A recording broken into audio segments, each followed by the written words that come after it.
C'est pour ça que je te dis que rien n'est arrivé au hasard.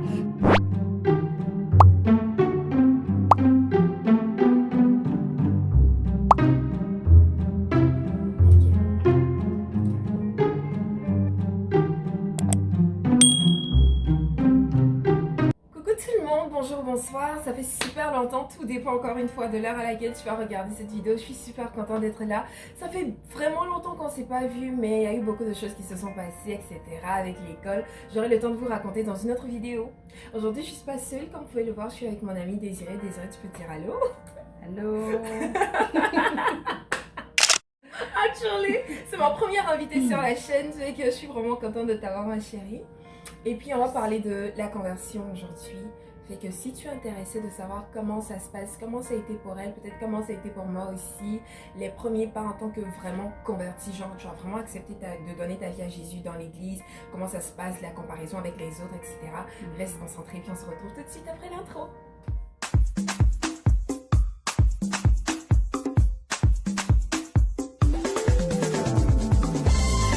Je ne peux pas m'empêcher de parler de lui, car sa parole est comme du feu dans mes os.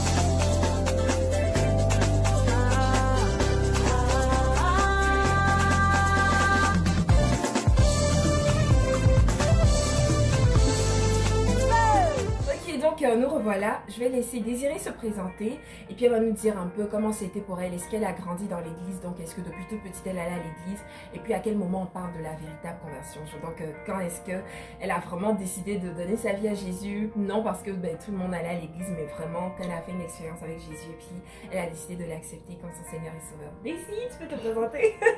Ok, donc je suis Désirée et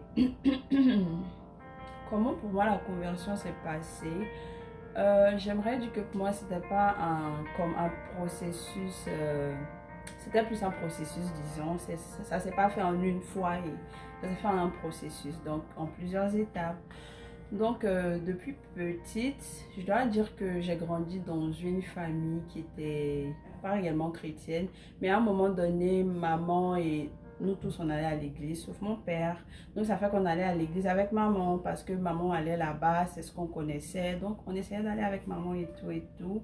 Puis en grandissant, tu commences à t'interroger, te poser des questions comme quelle est ta mission sur cette terre, qu'est-ce que tu dois accomplir, comment tu vas réussir ta vie, qu'est-ce que tu vas faire dans ta vie, etc. Il y avait plein de questions.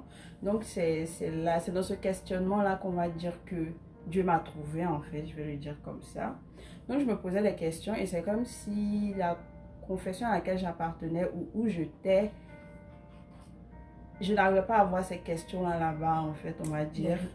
Les réponses aux questions là-bas. Entre-temps, papa aussi avait commencé à aller à l'église et tout. Donc, toute la famille était chrétienne en griffe maintenant. Donc, lorsque j'ai commencé à vivre seule, j'avais des amis qui étaient un peu plus avancés dans la foi. Et donc, j'ai commencé à aller à l'église avec elle et elle me parlait de Dieu, de ce que Dieu avait fait dans leur vie, comment leur vie avait littéralement changé et tout ça. Et je me retrouvais un peu dans les struggles qu'elles avaient avant de venir à Dieu. Struggle, c'est genre peut-être difficulté ou voilà, problème qu'elle rencontrait. Voilà. Donc je me disais que, ah, tiens, bah voilà ce que Dieu peut faire. Donc pendant ce moment, j'allais à l'église et j'essayais de regarder les vidéos de prédicateurs, essayais de me documenter ou de me renseigner, on va dire, de façon générale. Puisque j'allais à l'église, mais j'avais jamais réellement pris le temps moi-même, en fait, d'essayer de connaître Dieu, d'avoir les réponses sur lui et tout. So, c'est à cette période-là que j'ai recommencé à me questionner encore, on va dire. Mais là encore, il y a eu un stop. J'ai cessé d'aller à l'église, j'ai cessé de m'intéresser à tout ce qui touchait à Dieu et tout. À ce point-là, est-ce que c'est parce que, par exemple, tu n'avais pas les réponses à tes questions ou c'est parce que peut-être les choses du monde ou les choses du dehors te retenaient trop? Fait qu'à un moment donné, tu t'es dit, ah, je sais pas, j'ai pas les réponses. Fait que j'ai juste pas envie de continuer, en fait. La vérité, en fait, c'est que je pense que j'avais une image de Dieu qui était un peu trop, comment dire, un peu trop accommodante pour moi. Ok. Donc pour moi, Dieu, c'était censé être celui qui acceptait tout, qui aimait malgré tout. C'est vrai, je suis pas en train de dire que c'est faux, mais en même temps, je veux dire, même nous les hommes, quand tu marches avec quelqu'un, il faut pouvoir respecter certains de ses principes, pour pouvoir marcher avec cette personne, a fortiori Dieu. Ouais. Dieu ne va jamais se plaindre de rien, il devait tout aimer en fait, du peu que nous sommes ses créatures. C'est comme ça que moi je voyais Dieu. D'un autre côté, j'avais, disons, deux perceptions de Dieu. Je pensais qu'il nous aimait comme on était, mais en même temps aussi, le background que j'avais à l'église, principalement du côté de papa, c'était comme si ça m'avait présenté l'image d'un Dieu qui était dur en fait. Tu veux dire peut-être que c'était très religieux. Très. Ça dit en fait que... Et j'ai même eu des discussions un peu houleuses des fois avec mes amies qui allaient à l'église, mes nouvelles amies là. Parce qu'elles avaient une perception différente de ce dans quoi moi j'avais grandi, ce que j'avais connu. Donc pour moi, Dieu, il y a des choses qu'il ne pardonne pas. Une fois que tu as fait ça, c'est fini, il ne va jamais te pardonner. Donc moi, j'avais cette image de Dieu là. Et je me disais que Dieu est tellement dur en fait que moi mes efforts là vont jamais suffire en fait pour lui plaire. Pourquoi en fait je me fatigue, tu vois. Donc j'ai lâché Dieu, je suis allée faire ma vie, je me suis mise en couple, je vivais ma vie. À ce point là on peut dire que le côté religieux, trop religieux de ce que Dieu représentait, de sa relation qu'il avait avec même tes amis qui étaient l'exemple. Donc ça t'avait un peu réfréné. Tu t'es mis dans une position de de toute façon, quels que soient mes efforts, ça va pas le faire. Donc ok, oui, c'est vrai, Dieu, mais je pense pas que je puisse atteindre ses expectations, ses attentes de moi. Voilà. Et puis il y avait une pensée aussi que j'avais, c'était que si tu es comment dire, si tu es sauvé en fait, ça dépend pas forcément de ce que tu fais en fait. Donc peu importe si tu es sauvé, peu importe ce qui se passe, si Dieu à la fondation du monde t'a sauvé, ce ne sont pas les efforts, peu importe la débauche dans laquelle tu vas vivre, tu es sauvé en fait. C'est cette image que moi j'avais. Je tiens à faire une petite pause pour dire que oui, c'est une pensée populaire qui se répand, et puis certains, quand vous discutez avec certaines personnes, peuvent vous sortir plusieurs arguments, mais mes amis, le fait que tu aies accepté Jésus ne suffit pas. Il y a la manière dont il faut se conduire, être conduit avant tout par le Saint-Esprit. Donc il y a des choses que tu vas arrêter de faire quand tu décides de donner ta vie à Jésus. Tu ne peux pas continuer à vivre dans le péché et puis penser que quand tu vas mourir, tu vas aller au paradis. Je pense que c'est une fausse conception que beaucoup de personnes... Il faut que vous arrêtez de penser comme ça. Oui, tu peux donner ta vie à Jésus, mais tu peux continuer à vivre dans le péché. Mais continuer à vivre dans le péché, c'est régner le sacrifice de Jésus à la croix qui nous lave de tout péché.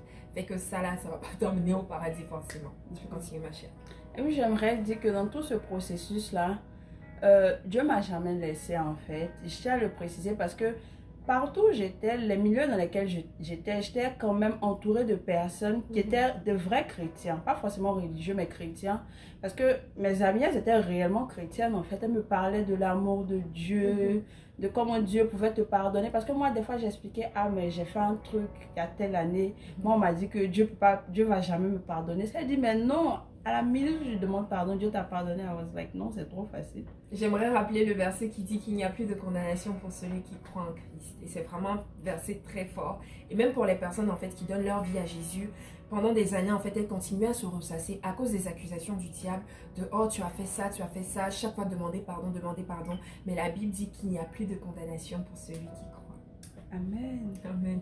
Mais je dois dire que je pense qu'il y a un verset qui dit, je ne le connais pas bien, mais qui dit que quand Dieu a mis sa marque sur toi, peu importe où tu vas, en fait, c'est comme s'il laisse un ticket de retour dans ta main. Je suis en train de mentir.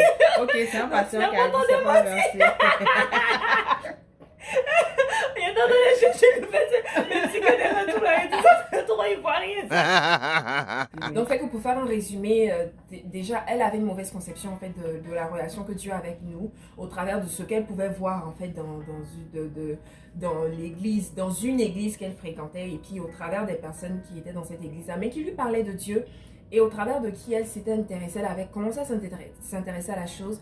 Donc elle pensait que, quels que soient les efforts aussi qu'elle allait faire, en fait, étant donné qu'elle avait une image d'un Dieu très sec qui ne pardonne pas une fois que tu as fait quelque chose, elle se disait qu'elle ne pourrait pas atteindre les attentes que Dieu avait envers elle. Donc ça fait qu'elle s'éloigne, mais quand même elle avait la conscience en fait de Dieu existe, oui je sais que j'appartiens à Dieu. Donc là, comment tu arrives au point où tu te dis, moi c'est terminé, je donne ma vie à Jésus, je laisse tout tomber. Donc, je vivais ma vie tranquillement et tout. Et ce qui me renforçait dans mes mauvaises conceptions, c'était que, par exemple, même quand on allait à des veillées et tout, et quand on priait, je sentais que, par exemple, l'esprit se saisissait de beaucoup de personnes. Mais moi, j'étais toujours comme, je ressentais rien, franchement, rien. Et je dis pas forcément que Dieu est dans le ressenti. Mais franchement, je ressentais rien. Il n'y avait rien de différent, en fait. Je me suis retrouvée dans un cadre où on va dire que j'ai commencé un peu à déprimer en fait, réellement. Je déprimais et je me posais les mêmes questions auxquelles j'avais jamais eu de réponse là. Les questions revenaient et je me disais, si tu quittes la terre aujourd'hui, qu'est-ce que tu penses qu'on aura retenu de toi sur la terre ici? Mais qu'est-ce que tu penses que tu pourras dire à Dieu aussi? Parce que l'un de mes plus grands questionnements depuis toujours, c'était que quelle est la destinée que je devais accomplir? Parce que si je ne la trouve pas ou je n'ai pas connaissance d'elle, il y a plusieurs personnes que je suis censée impacter, que je ne vais jamais impacter en fait, et je vais devoir expliquer ça à Dieu. Donc, je vais devoir rendre compte de cela à Dieu en fait. Et ça me faisait un peu peur. Et puis voilà, j'avais beaucoup de questionnements, on va dire. Mais je n'allais pas à l'église. Donc, à partir de fin 2017, jusqu'à 2019, début 2020, j'allais pas à l'église. Voilà, j'allais une fois quand je devais accompagner quelqu'un, mais j'allais pas à l'église en fait. Et comme je le disais toujours, peu importe l'endroit où je me trouvais, j'avais des personnes qui étaient assez chrétiennes en fait. J'ai l'impression que Dieu essayait de me montrer que au travers d'elle, au travers de ces personnes-là, que je suis jamais loin de toi en fait. Donc j'avais ces personnes-là qui venaient me raconter et puis qui s'intéressaient à ma vie chrétienne en fait. De nulle part, lorsqu'on rentrait, disons en 2020, voilà. Je suis allée à une veillée et c'est comme là, je me disais, Seigneur, cette année, je veux reconstruire ma relation avec toi. Et si tu me permets de réellement te connaître, je vais me baptiser en fait. Parce que tous les membres de ma famille sont baptisés en griffe. Mais moi, depuis que j'étais consciente en 10 ans, j'ai jamais accepté de me faire baptiser parce que je me disais que je n'allais pas pouvoir respecter cet engagement envers Dieu en fait. Donc, j'avais jamais accepté de me faire baptiser. Et la Bible, excuse-moi, la Bible dit que le baptême est un engagement d'une bonne conscience envers Dieu. Donc, tu dois être très conscient de ce que tu es en train de faire, de ce dans quoi tu t'embarques quand tu décides de te faire baptiser. Donc, 2020, on rentre en 2020, j'ai pris les engagements et tout. Mais dès que l'année commence, je me perds dans mes anciens Ouh là là. Je me perds encore et voilà, j'oublie Dieu et tout. Et disons que 2020, vu que j'étais à Abidjan, je fais ma procédure pour venir ici au Canada et tout. Et toujours, je veux dire, avant, je me disais que par exemple, si j'allais à l'étranger, ma vie allait changer. C'est pas forcément financièrement, mais je me disais que l'atmosphère, en fait, c'était nouveau, il y avait plus de liberté, disons. Donc, ma vie allait changer, en fait. Le glow-up. Le glow-up, you know. Donc, je me disais que ma vie allait changer. Donc, quand j'ai commencé la procédure et tout, ça se passait avec beaucoup de hauts et de bas quand même. Puis, mon visa est sorti, tout a bien marché et tout. Et lorsque mon visa est sorti, là, ça m'a enseigné une grande leçon de vie. Parce que le jour où je suis allée chercher mon visa au consulat canadien, je pensais en fait que j'aurais été plus heureuse, j'aurais été plus, je sais pas en fait, comment on dit, fulfilled là, j'aurais été plus... Oui, tu aurais été plus satisfaite en fait, parce que c'est comme si c'est quelque chose que je cherchais depuis longtemps et je rattachais mon bonheur à ça. Je me disais qu'une fois que j'aurai ça, je suis sûre que je serai heureuse. Je me sentais comme, tu pensais que tu allais avoir ton bonheur dans ça, mais voilà en fait. Et j'ai eu le visa, voilà, je vais au Canada, ben, pas plus en fait, je me sentais pas excited, voilà, je me sentais pas comme ça. Donc quand j'ai pris le truc, le passeport, je suis rentrée à la maison, c'est comme si j'ai commencé à comprendre quelque part en fait que des fois, quand on demande quelque chose à Dieu, qui n'est pas forcément ce qui peut faire notre bonheur, il va quand même nous le donner pour dire que tiens, mais rends-toi compte qu'en fait, c'est pas dans ça que ton bonheur est. Ouais. Quand si tu m'as pas en fait, peu importe tout ce dont je vais te bénir, la bénédiction n'aura pas le même goût en fait. Ouais. Donc c'est cette leçon-là que j'ai retenue en ce moment. Donc là, tu te retrouves au Canada. Je me retrouve au Et tu Canada. commences à fréquenter une église que église. tu connaissais depuis Abidjan, par Oui, exemple. Donc oui. là, tu te rends à l'église. Voilà. Et puis... Et je me rends à l'église, j'essaye de savoir ce que ça fait d'être dans une communauté et tout ça. Voilà, parce que j'ai fréquenté plusieurs églises, mais je me suis arrangée pour ne jamais appartenir à aucune église en fait. Jamais. C'est-à-dire, quand je sens qu'on veut me rattacher à quelque chose, je déserte en même temps. Donc, j'avais jamais appartenu réellement à une église. Les gens qui se promènent d'église en église, posez-vous les vraies questions souvent. Hein? C'est ça. Posez-vous les vraies questions. Donc, je suis arrivée là et puis j'ai senti un amour. Et je vous dis que le premier jour où je suis arrivée, la prédication du pasteur, en fait, ça parlait de la perception qu'on avait de Dieu. Et le pasteur dit, si tu vois Dieu comme un père dur, méchant, c'est comme ça que tu vas le vivre. Ouais. J'étais comme, j'avais des frissons, je disais, comme on dit le statut visé, j'étais comme, Ouais. ok. Dimanche après dimanche, le pasteur essayait de dire que non, Dieu n'est pas ce père-là. Lorsque tu fais quelque chose qui n'est pas bien, il retient ça contre toi et puis il va te frapper. En fait, il a commencé à déconstruire cette idée que j'avais de Dieu, que Dieu est un Dieu méchant. Et même pour arriver pour expérimenter Dieu, il faut avoir un certain niveau, c'est-à-dire un level. Voilà. Excuse-moi, c'est comme là, en fait, au travers des prédications que tu entendais, c'était comme si Dieu te parlait directement. Voilà. Et là, ta perception a commencé A commencé à changer un peu. comprendre que- J'avais plus cette image du Dieu. Si tu lui fais C'est quelque Dieu. chose, Ouais. il va pas te pardonner facilement. Tu dois... Voilà. Mm. Mais je devais me baptiser en novembre. Mm. Mais j'ai l'impression que quand je suis arrivée dans cette église, il y a tellement de mauvaises pensées que j'avais qui ont été déconstruites en fait. Parce que le baptême, moi-même, je me disais qu'il fallait que je sois à droite d'une certaine manière avant de prétendre me baptiser. Et on m'a dit que non, c'est ta volonté en fait de marcher avec Dieu, c'est tout ce dont on a besoin. Et j'étais comme... Je rappelle, c'est un engagement. Voilà. C'est vraiment un engagement. Ça ne veut pas dire que quand tu te baptises, tu vas arrêter. Souvent, il y a des gens qui pensent que quand ils vont se baptiser, ça veut dire que s'ils étaient impudiques, ils vont arrêter automatiquement d'être impudiques. Le baptême, ce n'est pas une délivrance. Il y a des grâces que Dieu fait. Fait qu'au cours de ton baptême, Dieu peut te délivrer de quelque chose. Mais le baptême en tant que tel n'est pas une délivrance, c'est un engagement.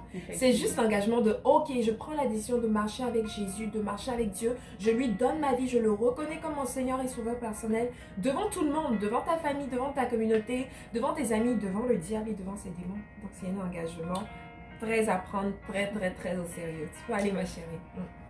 Donc j'ai eu toutes ces idées-là qui avaient été déconstruites et j'ai décidé vraiment que je voulais marcher avec le Seigneur et tout ça. Donc ça a pris pour toi par exemple que toutes les mauvaises conceptions que tu avais sur Dieu, sur son amour pour nous, sur la manière dont il fallait se comporter avec lui, soient brisées, soient détruites, déconstruites, pour que tu puisses te rendre compte de l'amour réel que Dieu a pour nous et puis prendre la décision de marcher avec Jésus. Donc toi c'est comme ça qu'est venue ta délivrance. Et la décision, ta prise de décision quant à ta relation avec Jésus. Donc, je décide de marcher avec lui. Oui. Okay. Je vivais de nouvelles choses spirituellement, comme... Voilà, je vivais de nouvelles choses, mais que je ne pouvais pas forcément expliquer en fait. Et depuis longtemps, quand j'allais à l'église avant, je voyais les gens être remplis de l'esprit et tout. Et j'aspirais à ça, je me disais que je voulais vivre ça et tout. Mais je me disais que tant que je ne suis pas baptisée, je ne pense pas que je pourrais le faire. Donc, dans ma tête, c'est à mon baptême que je vais recevoir le baptême du Saint-Esprit, disons. Par rapport à ça, je vais juste raconter un truc. Moi, mon baptême, je vous jure, littéralement, en fait, je priais pour que vous voyez la colombe qui est descendue. Ça fait une descente sur moi ici. Franchement, mon baptême, genre, je me disais non à mon baptême. C'est quand je vais rentrer dans l'eau, je vais ressentir. C'est-à-dire que, genre, le Saint-Esprit va me prendre. J'étais déjà baptisée, je parlais déjà en langue. Je me disais que, baptisée du Saint-Esprit, je disais le Saint-Esprit allait me remplir d'une manière. C'est-à-dire, je voyais ça un truc extraordinaire, glorieux. Tout le monde allait dire, hey, au baptême de Marc, c'est ce qui s'est passé. Mais mon Dieu, on m'a juste plongé dans l'eau. Et c'est ressorti. C'est à la maison. Tu peux continuer, désolée. Donc moi je me disais que je devais attendre cette période-là pour atteindre une autre étape dans ma relation, dans ma marche avec le Seigneur. Donc être baptisé d'eau avant d'être baptisé du Saint-Esprit. Voilà, moi je me disais que voilà, ça allait se passer au même moment. C'est vrai que j'avais pas assez de renseignements sur la question. Donc c'est ce que je me disais. Et dans cette période encore, j'avais commencé les cours et tout, mais je passais quand même par des moments un peu difficiles, on va dire, émotionnellement et tout. Et un jour, je suivais un message d'un pasteur, je suivais le message et il parlait en fait du Saint-Esprit, de la personne du Saint-Esprit. Et il présentait le Saint-Esprit comme un esprit qui était disponible et qui était puissant. Et je suivais les enseignements. Gratuit. Et je suivais l'enseignement et le pasteur était en train de dire que, est-ce que tu sais que... En fait, j'ai un peu les frissons en parlant. Le pasteur disait que, est-ce que tu sais que tu peux recevoir le Saint-Esprit aujourd'hui et maintenant? Alléluia. Ben, tu dois juste le croire en fait. Est-ce que tu crois la même chose que le pasteur avait dit à l'église là, que ce que tu crois de Dieu, ce à quoi tu limites Dieu en fait, c'est ce qu'il va faire pour toi en fait, parce que c'est à ça que tu le limites. Mais le pasteur disait, est-ce que tu crois que tu peux recevoir le Saint-Esprit maintenant? Tu peux recevoir le parler en langue maintenant? J'étais comme, ok. C'était comme s'il te parlait directement. C'est comme s'il me parlait et j'étais comme, en fait, limite je voulais lui expliquer, mais non pasteur, je ne suis pas encore baptisée, attends le Père, il faut que je sois baptisée. Limite s'il était en face de moi, j'allais lui expliquer ça. Et il a dit, mets-toi à genoux. Et même toi qui es en ligne, mets-toi à genoux. J'étais comme, ok. Je me suis mise à genoux. C'est comme si ce moment-là, j'étais un peu dans une, je ne vais pas dire dépression, mais c'était un moment émotionnellement difficile. Donc j'étais un peu épuisée en fait. Donc je me disais que je pouvais tout faire en fait. Je sais pas, voilà. Je me disais qu'il n'y avait rien d'impossible. J'étais un peu fatiguée, donc je me disais, voilà. Donc je me suis mise à genoux. Et il a commencé à prier. Et il a dit que crois dans ton cœur, il faut croire comme un enfant. Et quand l'esprit va venir, quand le parler en langue va venir, ton esprit, je bénis le Seigneur pour la vie de cet homme de Dieu là. Parce que c'est comme s'il a expliqué textuellement ce qui allait se passer. Et parce qu'il a expliqué, je savais à quoi m'en tenir. Fait que ça n'a pas été, voilà. Il a dit que quand l'esprit va venir et tout, c'est comme si tu vas te battre dans ta conscience, sachant que ce que tu es en train de dire là, tu ne comprends pas. Donc, tu vas vouloir... qu'est-ce que je raconte en fait? Moi, je disais, bon, je ne sais pas ce que je raconte. Donc, limite, j'avais envie de me taire, tu vois. Et quand il a commencé à prier, en fait, l'esprit est descendu sur moi. Et j'ai vraiment commencé à trembloter. Et j'ai commencé à parler, dire des choses que je ne comprenais pas. Et là, ma conscience a commencé, mais si tu es en train de blasphémer, comment tu fais? Qu'est-ce que tu es en train de dire? Tu ne comprends pas ce que tu dis? Et j'étais comme, est-ce que je fais exprès? J'étais en train de me poser des questions pendant que... Et il y avait un autre esprit qui me disait, ouvre ta bouche simplement. Et j'ouvrais ma bouche. Et je vous dis, j'ai jamais expérimenté ça. J'ai fait comme 4 heures à genoux. J'avais jamais expérimenté ça. Donc... Fait que là, ça a été ton baptême du Saint-Esprit. Oui, ça a été mon baptême du Saint-Esprit avant mon baptême d'eau. Et j'aimerais dire par exemple qu'elle, en fait, c'est vrai que pour le baptême du Saint-Esprit, en fait, c'est très bizarre, je vais le dire comme ça. C'est magnifique, mais c'est bizarre. Parce que c'est vraiment une lutte entre ton intellect et puis juste faire confiance que, ok, ce que je dis, ça vient pas de moi. Je suis pas en train d'inventer. Parce que techniquement, tu peux même pas inventer, en fait. Je veux dire, tu comprends pas, fait que tu inventes ça comment. Donc, quand vous vous retrouvez avec d'autres personnes et qu'on est en train de prier pour le baptême du Saint-Esprit, souvent quand tu es avec les gens, tu peux te dire « Ah, je suis en train de copier ce que l'autre personne fait ». Fait que ça, c'est un autre gros blocage encore pour les personnes, genre quand on prie en groupe et que le Saint-Esprit descend sur toi, que tu veux parler en langue. Mais elle, par exemple, elle était seule dans sa chambre et elle a commencé à parler. Fait qu'elle n'a pas eu à faire face à cet autre blocage aussi, d'être avec les autres et de se dire « Je suis en train de copier les mots de quelqu'un d'autre ». Mais... ce que je tiens à rajouter, c'est que moi-même, je ne croyais pas que c'était possible que quelqu'un pouvait recevoir le Saint-Esprit seul dans sa chambre, en fait. Je me disais que le pasteur devait prier pour toi, et puis ça allait sortir comme j'avais vu faire avant. C'est une mauvaise conception que beaucoup de personnes ont, parce que moi, je me souviens, on nous disait tout le temps, même toi seul sous ta douche, tu peux être en train de prier, tu peux être en train de chanter, le Saint-Esprit va descendre. Fait qu'il n'y a vraiment pas de barrière. Quel que soit l'endroit où tu te trouves, le Saint-Esprit est un don gratuit. C'est gratuit, tu peux l'avoir n'importe où. À partir du moment où tu as un cœur assoiffé, tu es disposé, il peut descendre sur toi, des langues de feu vont tomber sur toi. Amen. Donc voilà, le Saint-Esprit est descendu, j'ai commencé à pleurer. Et c'est comme si quand ça arrivait, c'est comme si je me rappelais de plusieurs des trucs que j'avais vécu pratiquement à mon adolescence. Bon, je ne suis pas si vieille que ça. Mais pratiquement à mon enfance aussi, c'était une blessure que j'avais eue. Et c'est comme si c'est remonté. Et c'est comme si l'esprit me disait, libère-toi en fait. Parce que c'est comme si j'avais gardé en fait des blessures parce que c'était my comfort zone en fait, c'est ce que je connaissais. Donc il me disait libère-toi, tiens, t'as pas pardonné à cette personne là qui est quand même très importante dans ta vie, libère-toi, libère-toi. Et je pleurais, c'est comme si je disais dans mon cœur, mais tu as vu ce qu'il m'a fait, tout ça, c'était, voilà, c'était quand même, voilà. Et elle le dit comme ça, mais c'est vraiment pas facile en fait de se retrouver dans cette position là où tu reconnais, tu admets que tu souffres, que tu as des blessures et tu mets un mot en fait sur ce que tu ressens. Parce que vous savez souvent, genre, quand quelqu'un t'a fait quelque chose, à partir du moment où ça reste dans ton cœur, c'est genre, tu te rends même pas souvent compte en fait de l'impact que ça a eu sur toi. Mais quand le Saint-Esprit vient, il met à la surface parce qu'il est l'esprit de vérité. Donc il expose les choses qui sont plus profondes de ton cœur pour te libérer. Donc là maintenant quand tout commence à remonter à la surface, tu pleures. Et c'est pour ça que quand tu te convertis, c'est-à-dire les personnes qui acceptent Jésus souvent, la Bible dit qu'il convainc de péché, de justice et de jugement. Comment tu te rends compte que tu es un pécheur? Le Saint-Esprit te révèle. Il te montre en fait ta nature sale. Il te montre en fait tout ce que tu fais qui est mauvais. Il te montre en fait à quel point tu ne mérites pas l'amour de Dieu, mais que Dieu est là disponible pour toi. Quand tu réalises cette affaire-là, je vous dis, souvent vous voyez des gens qui acceptent le Seigneur, ils commencent à pleurer. C'est parce que le Saint-Esprit a commencé à révéler en fait leur vraie nature. Ils se voient pour qui ils sont avec le péché et ils s'abandonnent totalement. Seigneur, je te veux, je reconnais que tu m'aimes, je te veux comme Seigneur et Sauveur. Le Saint-Esprit est extraordinaire. Amen. Si tu n'es pas baptisé du Saint-Esprit, c'est encore possible aujourd'hui. Et puis, il ne faut pas croire que tu as besoin d'être baptisé d'eau avant d'être baptisé du Saint-Esprit. Ça n'a rien à voir. Je rappelle que le baptême d'eau est un engagement d'une bonne conscience envers Dieu. Amen. Donc, c'est comme ça que tu as été baptisé du Saint-Esprit. Donc, tu reçois le Saint-Esprit, il commence à faire une œuvre dans ton cœur, même au niveau des personnes à qui tu n'as pas pardonné, il commence à refaire sortir tout ça à la surface. Et puis, je suppose que tu commences à t'impliquer dans ton église locale, tu commences à servir. Mais rendu là, comment ça a été pour toi qui vient vraiment de commencer à expérimenter les choses avec le Saint-Esprit?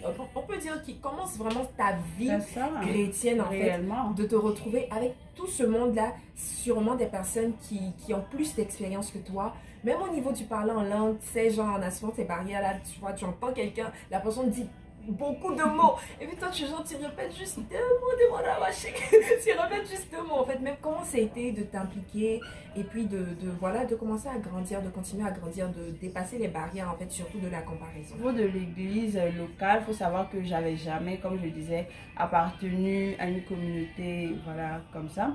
Et donc, ça a été bien, je vais dire, franchement, ça a été bien parce que j'ai appris ce que ça faisait d'appartenir à une communauté, d'avoir des responsabilités en griffe, de pouvoir les gérer en fait. Et je me disais, bon, j'ai longtemps fui ça, mais en fait, voilà, ça allait quoi. Mais s'il y a eu de la comparaison, parce que genre, je veux dire, c'est ça, je veux dire, genre, on peut dire que tu es nouvelle dans la foi, dans l'église en tant que communauté, quand tu commences à servir, à être rempli du Saint-Esprit. Fait que tu fais face à des personnes qui sont peut-être plus avancées que toi. C'est ça. Donc, comment ça a été pour toi en tant que nouvelle convertie? Au niveau de la comparaison surtout. Oui, mais avant de venir à ça, j'aimerais dire que c'est vraiment le faire qui aiguise le fer en fait. Parce que... je n'avais pas de raison de dire ça, mais bon. Donc... ça ne sera pas coupé. Continuons. Donc, j'aimerais dire que comment on appelle ça, les mauvaises conceptions que j'avais, mais même dans la communauté et tout ça, on continue à descendre en fait, parce que c'est un ensemble de personnes et tu te rends compte que voilà voilà ce en quoi ils croient. Nous tous on est chrétiens, mais moi j'étais comme non, c'est pas la vérité en fait. Mais alors que moi je me basais pas forcément sur la Bible, mais peut-être sur la Bible, mais sur une interprétation de la Bible en fait, tu vois. Donc moi j'étais comme, malgré que j'étais dans cette communauté là, il y a des idées reçues que j'avais pas encore abandonnées. Donc c'est au fur et à mesure que ça s'est fait. Et les personnes qui étaient un peu avancées dans la foi comme moi, en l'occurrence, elle, oh là là, avancement même étonné, oh là là, voilà, qui était un peu avancée dans la foi comme Anne-Emmanuel en fait, que j'ai commencé à côtoyer. Et je voyais que c'était quelqu'un qui était vraiment une assoiffée de Dieu, qui manquait pas une occasion. Et puis elle sourit. Quand on dit la joie du Seigneur là. Alléluia. Franchement, si je devais parler de la joie du Seigneur, je décrirais Anne-Emmanuel. Parce que la go, pour rien, ok, pour aucune raison valable, la go se met à sourire. Mais je la regardais et puis je lui disais, Anne-Emmanuel, mais tu souris, pourquoi tu es contente? Explique-moi. Parce que là, peut-être il est 6 h, mais pourquoi tu es contente? Mais tu viens à peine de te réveiller. Explique-moi, like, dis-moi quelque chose. Oh mon Dieu. Elle me disait, me donnait trop l'impression d'en faire trop. Oui, oui. Et à un moment, j'ai senti qu'à cause de mes commentaires, ça pouvait l'affecter. Je lui ai dit, mais non, ne m'écoute pas en fait, parce que c'est ce que le Seigneur a mis en toi et tout. Mais elle était toujours contente. Et j'étais comme... L'esprit me disait, mais c'est ça la joie du Seigneur en fait. C'est pas parce qu'elle n'a pas de problème, c'est pas parce qu'elle n'a pas de difficultés. Et je voyais ça parce que au fur et à mesure qu'on se rapprochait, elle m'expliquait certaines difficultés qu'elle avait en fait. Et aussi une barrière que ça m'a permis de briser, le fait de côtoyer quelqu'un qui est un peu spirituellement plus avancé que moi, c'est que la vie chrétienne, c'est pas la perfection en fait. Alors que moi, dans ma tête, c'était la perfection. C'est-à-dire que quand tu es avec Dieu, tu dois faire ci, tu dois faire ça. Mais c'était pas ça. Anne-Emmanuel m'expliquait certaines de ses difficultés. Je m'attendais pas à ça. Tu penses que je vais te vendre?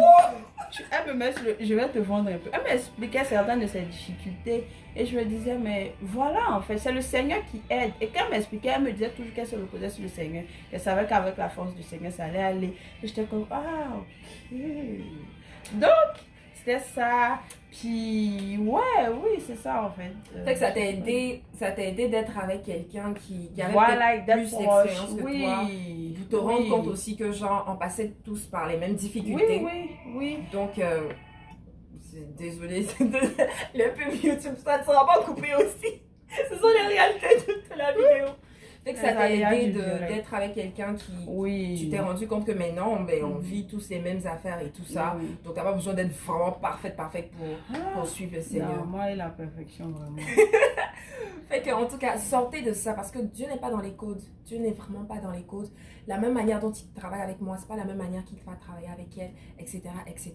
Donc, c'est tout ça la beauté des affaires aussi parce que quand tu entends les différents témoignages, tu te rends compte de waouh. Dieu travaille différemment avec chacun de nous. On n'a pas les mêmes problèmes, on n'a pas les mêmes difficultés, on n'a pas les mêmes petits hicks sur lesquels Dieu a besoin de travailler pour nous emmener là où il veut nous emmener. Fait que si tu as un message pour quelqu'un peut-être qui était comme toi, qui ne croyait pas vraiment trop, ou qui croyait mais qui ne voulait pas s'impliquer, qu'est-ce que tu vas lui dire? Quel message d'encouragement tu peux donner aux gens, même par rapport aux mauvaises conceptions qu'on peut avoir sur l'amour de Dieu? Il y a quelque chose que j'avais sous-estimé l'importance en fait d'appartenir à une communauté. J'avais sous-estimé l'importance parce que moi en fait j'étais comme l'église c'est moi, l'église c'est moi. Donc bon, ok, j'exagère. Non, je veux dire que l'église c'est pas la bâtisse en fait, mais ce sont les hommes. Non, c'est ce que je veux dire, voilà, c'est l'ensemble des hommes là. Moi je me disais que je peux prier chez moi. Mais en fait, même dans la Bible, on dit priez les uns pour les autres, soutenez-vous. Voilà, c'est l'importance de ça. Parce que moi, franchement, je suis quelqu'un de quand même assez solitaire de façon générale en fait. Donc, ce qui fait que j'arrivais jamais à m'introduire dans une communauté parce que je me disais, bon, ils vont se mêler de ma vie. Ils vont me poser des questions auxquelles je n'ai pas forcément envie d'y répondre. Donc, je fuyais à chaque fois, tu vois. Mais ici, c'est comme si j'ai découvert en fait que j'avais une mauvaise conception des communautés d'une église en fait. Ce que je retiens, c'est que avant même qu'on donne nos vies à Dieu, il nous aime en fait. Il nous aime. Il nous aime avant qu'on lui donne ça, avant qu'on lui donne notre vie. Et Dieu n'abandonne jamais en fait. C'est ce que moi franchement je peux retenir. Parce que même quand tu es au plus bas, Dieu n'abandonne jamais. il vient toujours te tendre la main en fait. C'est toi qui dois accepter cet amour, c'est toi qui dois accepter. Parce que moi, quand je donne mon témoignage et tout, c'est pas que c'est récemment que Dieu m'a donné son amour et que je suis en train de l'expérimenter, mais il me donnait depuis longtemps. Mais j'avais tellement de conceptions, j'avais tellement d'idées reçues, de faux raisonnements que j'arrivais pas à accepter cet amour en fait. Et une des choses que Dieu a, la communauté que je fréquente et que Dieu a déconstruit en moi, c'était que je calquais l'amour de Dieu à quelqu'un que je connaissais de façon physique en fait. Donc j'identifiais l'amour de Dieu à quelqu'un. C'est comme si j'ai jamais vu Dieu, disons. Donc, je me disais que l'amour de Dieu ressemble à une personne, par exemple, qui t'aime, alors que l'amour d'une personne est limité. C'est pour ça que je limitais Dieu, parce que je me disais que ça soit ton père ou ta mère, si tu fais quelque chose, il peut se fâcher contre toi. Son amour est limité. Et lui-même, il le dit dans la Bible, je ne sais pas quel verset. Son amour est illimité. Illimité. Mais il le dit que, lui-même, il le dit qu'un parent humain, aussi mauvais soit-il, c'est-à-dire si vous méchant que vous êtes, en fait, vous êtes capable de donner du poisson à vos enfants, si vous demandent du pain et vous êtes capable de leur donner, pourquoi moi, en fait, genre, je vous donnerais du caillou, en fait, à la place de... Voilà. On a paraphrasé le verset, mais je vais vous mettre la référence. Le verset est tombé de nous.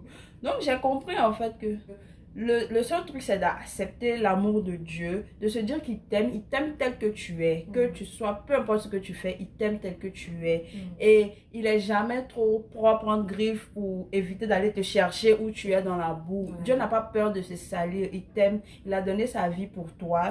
Peu importe la situation dans laquelle tu te trouves, il est prêt à aller te trouver, te chercher. Et même quand tu vas donner ta vie à Jésus aussi, faut pas te dire que tout va se faire d'un claquement de doigts, parce que c'est ce qui fait que la plupart du temps, je suis retourner dans la vie de oh là là, parce que je me disais que bon, on m'a vendu un Dieu et tout et puis j'arrive et puis 2 jours c'est pas ça, tu vois. Le travail avec Dieu en toi se fait de façon progressive. Écoute le Saint-Esprit, il va te guider, mais c'est très important d'appartenir à une communauté aussi qui va, parce que tout ce que tu vis là, il y a beaucoup de personnes qui ont déjà vécu ça. Et voilà, je pense que si tu fais toutes ces choses là, il n'y a pas de raison que ta marche avec Dieu ne se passe pas bien. So, c'était ça mon témoignage. En tout cas, merci Désirée, je suis super contente que tu sois venue sur la chaîne. Je suis vraiment contente. Et puis voilà, si vous n'avez pas encore accepté Jésus, c'est toujours l'occasion de le faire. Je rappelle le verset phare de la Bible, Jean 3,16. Car Dieu a tant aimé le monde qu'il a donné son Fils unique, afin que quiconque croit en lui ne périsse point, mais qu'il ait la vie éternelle. Je vous aime et qui passez une très belle journée, très belle nuit, très belle soirée. À bientôt. Ciao. Bye.